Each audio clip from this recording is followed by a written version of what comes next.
শিক্ষকে যখন স্বপ্ন দেখেন না তখন ছাত্ররা কিভাবে দেখবে? টাইগারদের হেড কোচ হাথুরু সিংহকে নিয়ে এমন মন্তব্য সাবেক ক্রিকেটার মোহাম্মদ রফিকের। নাগরিক টিভির সঙ্গে ফোনালাপে তিনি বলেন, আবারও হাথুরুকে আনা ছিল বড় ভুল, তার কাছ থেকে পাওয়ার কিছু নেই। রাজিবুল ইসলামের রিপোর্ট।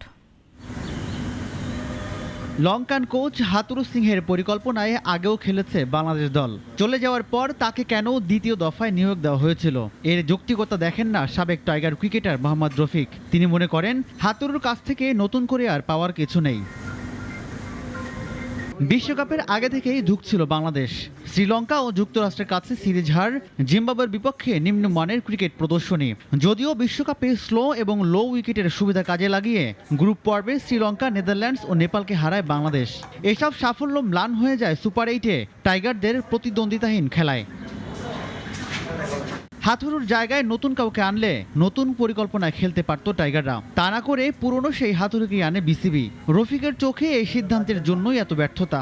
এটা বিসিবির সবচেয়ে বড় ব্যর্থতা, যে লোক একবার চলে গেছে ওই লোক আর কি দিবে? ওই তো যা যা দিয়ে গেছে, আর আবার নতুন করে আসলে কি দিবে? আপনি নতুন কোন লোক নিলে ওই নতুন কিছু ক্যালেন্ডার তৈরি করে নতুন কিছু টেকনিক নিয়ে কাজ করবে।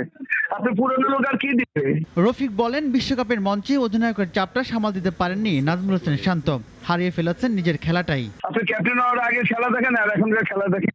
ক্যাপ্টেন করবেন আপনি, ঠিক আছে, যে এটা দেখবেন 3-4 বছর 5 বছর খেলছে, যে না এখন ওই মোটামুটি একটা পোক্ত হয়েছে, ওই সার্ভিস দিতে পারবে, তাহলে ওই পাবে। আপনি বাংলাদেশের তো প্লেয়ার ঢুকাটাও খুব সহজ, ক্যাপ্টেন বানানোও সহজ, যেটা ডোমেস্টিকে হয় না। ডোমেস্টিকে অনেক দেখেন যায়, অনেক ন্যাশনাল প্লেয়ারে বাদ পড়ে, কিন্তু এখানে দেখা যাচ্ছে যে কোনো লেভেলও খেলা নেই, বাংলাদেশ টিমে খেলে।